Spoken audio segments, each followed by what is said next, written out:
Welcome back to Let's Play Pokemon Sapphire. I don't think I need to introduce myself for the 50th time. As you may notice, I actually got my hands on a Shedinja. I managed to evolve my Nincada with a space open in my party, and thusly I have a Shedinja. Hooray! Shedinja is actually a pretty decent Pokemon. It only has 1 HP, but its ability Wonder Guard makes it so that only moves that are super effective against it can, well, win. So here I actually go into like several houses and get the item I'm looking for, the technical machine number 28, Dig. I will not be teaching that to a Pokemon in case I end up wasting it. And I really don't want to waste it, because it's just too effective. Whatever. So we find a protein, hooray! Geez, next time I should start sounding a little more motivated. So yeah, passing by another trainer, we actually are heading to Meteor Falls, because that's, well, I actually cut out the hint for that, but eh. I'll just head to Meteor Falls, there's really nowhere else to go anyways. And here we are at Meteor Falls, and this is where it's gonna start being a real rip-off of Trigger Convoy's LP. With this Meteorite, Mount Chimney will. Huh? I don't know who you are, but if you get in the way of Team Aqua, don't expect any mercy. Hold it right there, Team Aqua. We, Team Magma, won't allow you to get away with something. Damn it. Even Team Magma joins us. But it's too much trouble to deal with you all. It doesn't matter. We've got the Meteorite, so off to Mount Chimney we go. I'll be seeing you, Team Magma dingbats. And you are? Fine, so you are May. I am Maxie. As the head of Team Magma, I have dedicated myself to thwarting the dangerous plans of Team Aqua. Why? Because Team Aqua is a grave threat to us all. They have committed many destructive acts in their bid to enlarge the sea. We, Team Magma, love dry land above all. Team Aqua is our sworn enemy. Maxie, we should give chase to Team Aqua. Yes, we must. We've got to hurry. There's no telling what Team Aqua will do at Mount Chimney. May, you should keep an eye out for Team Aqua, too. Farewell. Yeah, that sounded more like my miserable attempt to sound like Merrick Ishtar than it did trying to sound like Maxie of Team Magma. I'm Cosmo. I'm a professor. I usually study meteorites in Fall Arbor Town, and some people from Team Aqua make me guide them to Meteor Falls. They promised that they would excavate meteorites for me, but Team Aqua tricked me. Oh, that meteorite will never be mine now, but that Team Aqua, what are they gonna do with that meteorite at Mount Chimney? Anyways, I'm gonna go grab an item that's kind of important to me as someone who's training a Skitty. I actually don't evolve it until later because, interestingly enough, I ran into a Lunatone here, which is only found here in Sapphire. You can find Soul Rocks there in Ruby and Emerald. However, here's the depressing part. That Lunatone, like, sweeped a good majority of my team. I tried to win, but a good majority of my team completely got destroyed. In fact, out of that next battle, the only one that managed to survive was Marshtomp. Quite sad, really. Mind you, the Pokemon that they used was the Pokemon that you cannot get in Ruby, or that you could only get in Ruby. Anyway, here's what the Moonstone is for. What? Rainstar is evolving! Finally, I start referring to the shameless promotion Pokemon by its name. And now I'm not. Damn it. Anyway, it is now evolved from a Skitty to a Delcatty.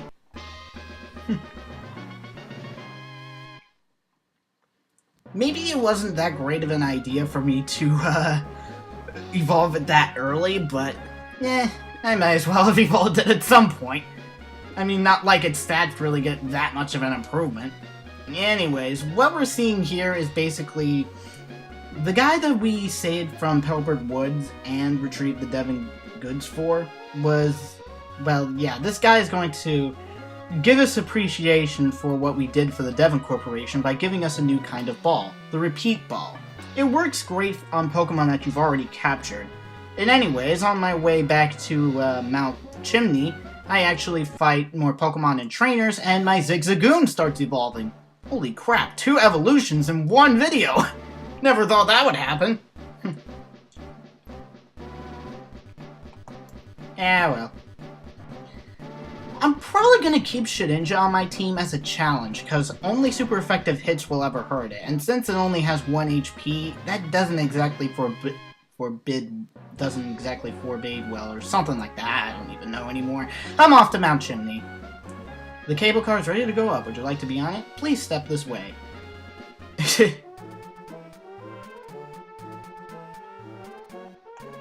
Yeah, well. So, off to Mount Chimney we go. And we find that Team Magma and Team Aqua are actually at a bit of a war with each other. In case you haven't guessed at this point, Team Aqua is our enemy in Sapphire, while Team Magma is our ally in Sapphire. It would be vice versa in Ruby version, but in Emerald both are your enemies. Oh, May! Please, you must stop Team Aqua for me. They're trying to make this volcano inactive by using the stolen Meteorite's power. Again, maybe I should not try to do the voice. Oh well.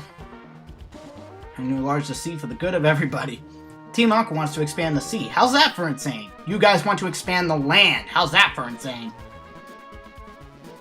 We of Team Aqua are working hard, and god damn it, I don't think I even cared for this dialogue whatsoever.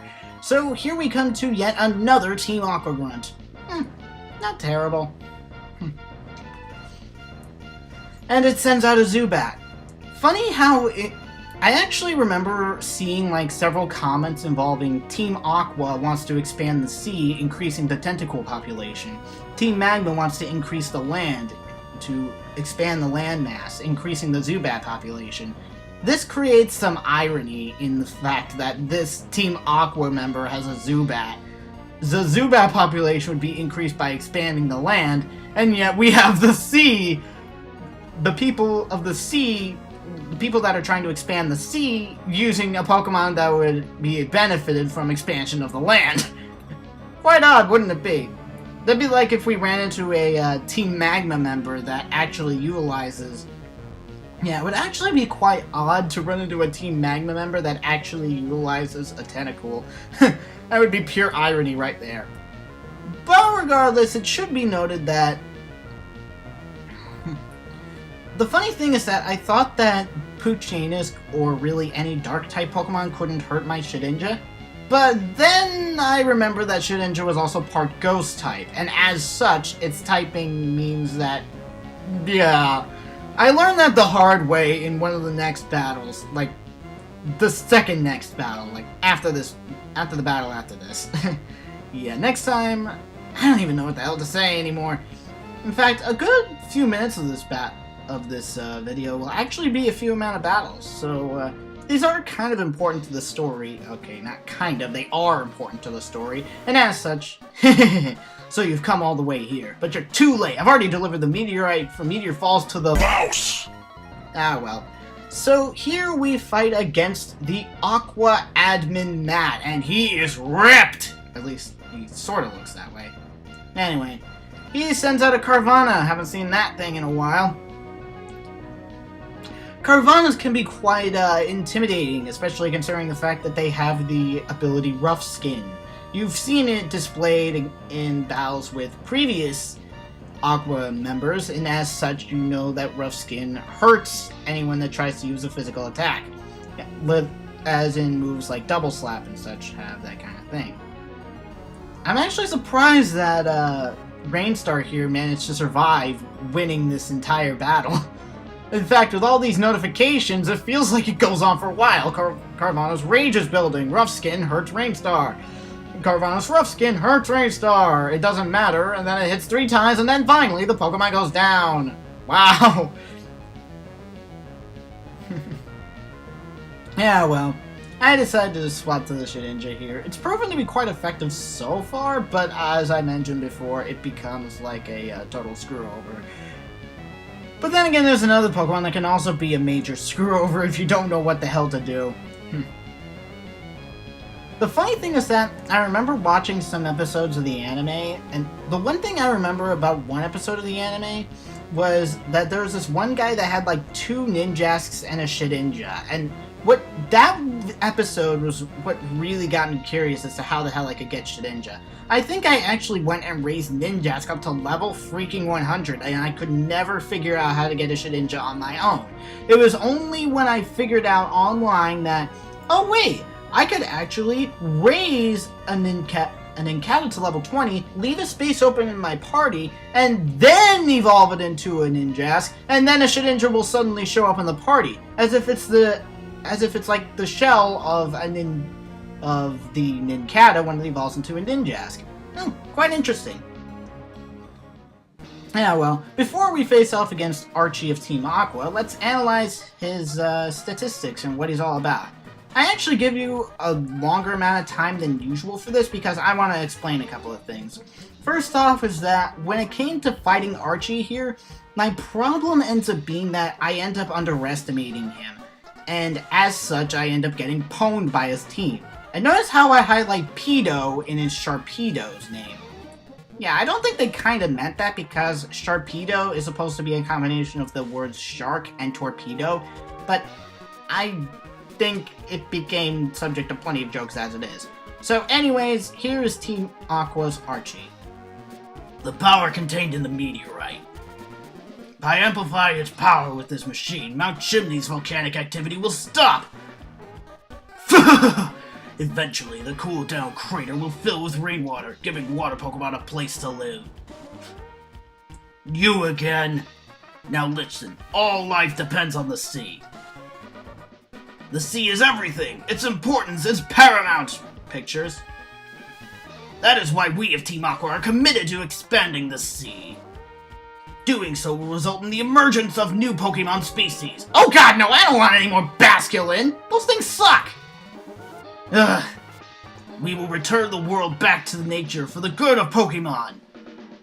That is Team Aqua's vision. I can't allow an ignorant child like you to get in our way. I, Archie, will show you the consequences of meddling. You meddling kid. And your stupid dog. Or cat, whatever. Anyways, this is the Aqua leader, Archie, and he sends out a Mightyena. Again, I thought I had a chance to win because of the bug-type weakness of dark types, but then I forget that Shedinja is part ghost type, and as such, dark types are super effective against it, and Wonder Guard doesn't protect it against that, and fuck my life, Shedinja is gone. So that doesn't tell well for the beginning of the battle. Yeah, well, I send out my strongest then, because I know I don't really have much of a chance otherwise.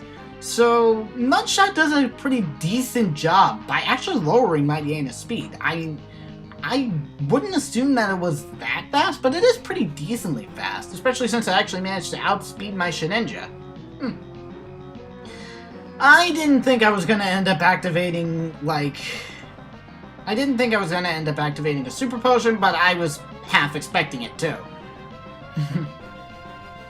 Quite sad, isn't it? Maybe I should think about getting a new chair with all the ricketing it's done. Ah, well. I do manage to defeat this Mightyena without too much of a problem, and here's the funny thing. Against this Golbat, I thought that my Aron would have an advantage for more than what I actually thought it had. I taught it Rock Tomb because I knew it would be super effective against Golbat. I actually thought I had an advantage with Aron and that its Steel typing would give it immunity to Poison type moves, but as I realized, looking at the move pool of this Golbat, I realized, oh shit, it doesn't have any! The funny thing is that I accidentally use Rock Smash, which is a fighting type move. Not too effective. It wouldn't even be that effective anyways. But the good thing is that I ended up decreasing its defense, so that kinda helped, I suppose. So, yeah, missing. Ah, well, it actually tries to confuse me for the rest of the battle, so I end up covering it in Rock Tombs, completely destroying it and decreasing its speed, meaning it cannot do anything. It's like, meaning it is actually slightly slower. I mean, yes, it does end up getting lower and lower, but then I defeat it. And here comes its ultimate Pokemon, Sharpedo. Sharpedo is a destroyer. If you don't know what to do, he will wreck you, especially with that crunch. Make sure you have a Pokemon that is even level and that is super effective against it. Don't do what I'm doing by attacking it with a Swellow. If you started out with Trico, you're good against this thing. If you started out with anything else, then try and find a Pokemon that is super effective against Sharpedo and isn't a Shedinja. Like, use Ninjask for all I care. Ninjask will have that speed boost thing, which is useful, as well as the additional moves and abilities it'll have that will give it a grander advantage against such Pokemon. But anyways, we defeated the Aqua leader Archie. What? Archie was caught off guard?